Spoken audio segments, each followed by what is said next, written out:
ভারতকে অসহযোগী দেশের তালিকায় অন্তর্ভুক্ত করেছে যুক্তরাষ্ট্রের অভিবাসন ও শুল্ক প্রয়োগ সংস্থা। সাক্ষাৎকার গ্রহণ, সময়মতো ভ্রমণ নথি ইস্যু এবং নির্ধারিত ফ্লাইটে তাদের নাগরিকদের ফেরত নিতে প্রয়োজনীয় সহযোগিতা প্রদানে ব্যর্থ হওয়ায় এ তালিকায় ভারতকে অন্তর্ভুক্ত করেছে মার্কিন কর্তৃপক্ষ। এ তালিকায় ভারত ছাড়া রয়েছে Bhutan, Cuba, Iran, Pakistan, Russia এবং ভেনেজুয়েলা।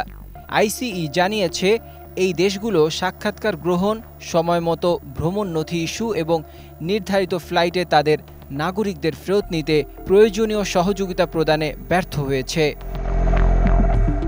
আইসিইর তালিকা অনুযায়ী যুক্তরাষ্ট্র থেকে 14,50,000 অবৈধ অভিবাসীকে বিতাড়িত করার পরিকল্পনা করা হয়েছে। এর মধ্যে 18,000 অভিবাসী ভারতীয়।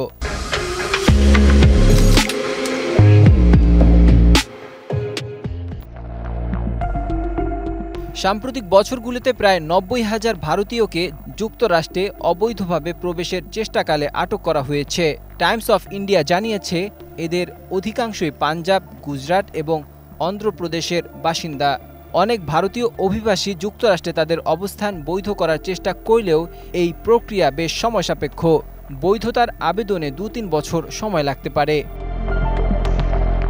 জানা গেছে যুক্তরাষ্ট্রের নবনির্বাচিত প্রেসিডেন্ট ডোনাল্ড ট্রাম্প আগামী 1 মাসের মধ্যে দায়িত্ব গ্রহণ করতে যাচ্ছেন। ট্রাম্প তার নির্বাচনী প্রচারণায় অভিবাসন নীতি কঠোর করার অঙ্গীকার করেছিলেন। ফলে চূড়ান্ত আদেশপ্রাপ্ত হাজার হাজার ভারতীয় অভিবাসীকেও ফেরত পাঠানো হতে পারে। যুক্তরাষ্ট্রের এই পদক্ষেপ ভারত মার্কিন কূটনৈতিক সম্পর্কেও চ্যালেঞ্জ তৈরি করতে পারে বলে মনে করছেন বিশ্লেষকরা। Desk report, 21 television.